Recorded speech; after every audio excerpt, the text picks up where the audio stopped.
সাংবাদিকতা মূলত একটা যোগাযোগের একটা অন্যতম মাধ্যম। বিভিন্ন মানুষের সাথে মেশা হয়, বড় বড় সংগঠনগুলোর সাথে জানাশোনা হয়।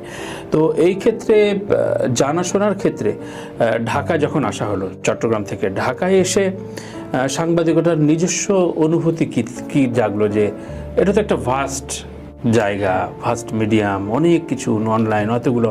তো নিজের ওই সময়ের অনুভবটা কি ছিল ঢাকা আসার? ভাই আমি আসলে ছোটবেলা থেকে খুব কম কথা বলি, মানে খুব কম মানুষের সাথে আসলে চলাফেরা করছি, মানে এখনো কিন্তু যার সাথে ফ্রি, একেবারে ফ্রি। তো যখন দেখলাম আসলে এই প্রফেশনে আপনাকে প্রচুর কথা বলতে হবে, প্রচুর মানুষের সাথে কমিউনিকেশন করতে হবে, তখন এটা চ্যালেঞ্জিং ছিল আমার জন্য যদিও, কিন্তু ধীরে ধীরে এই জিনিসটা পোক্ত করতে হয়েছে। আমি যখন কিশোরলতে কাজ শুরু করি, আমি তো মাত্র এলাকা থেকে আসছি ঢাকায়, আমার চারপাশে প্রচুর অপরিচিত মানুষ, কাউকে আমি চিনি না, জীবন কোনোদিন দেখিনি। আস্তে আস্তে এক দুজন করে করে পরিচয়টা শুরু, বেশ ভালো একটা সার্কেল হয়ে গেল। এরপর আপনাদের সাথে কাজ করার সুযোগ হলো, আপনার মাধ্যমে অনেকে ইন্টারভিউ নিয়েছি।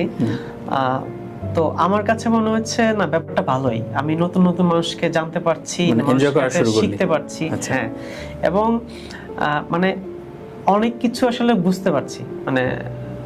আমার মনে হচ্ছিল যে এই যে আমি মানুষের সাথে কথা বলছি, আমি এই জিনিস জানতাম না, এখন জানতে পেরেছি। এইভাবে আসলে আমার পরে ইন্টারভিউ নেওয়ার ক্ষেত্রে বলেন বা মানুষের সাথে কথা বলার ক্ষেত্রে বলেন, তো এটা আমার কাছে বেশ ভালোই লাগতো। এখনো পর্যন্ত যে কারোর সাথে পরিচয়, আমি খুবই আনন্দ বোধ করি।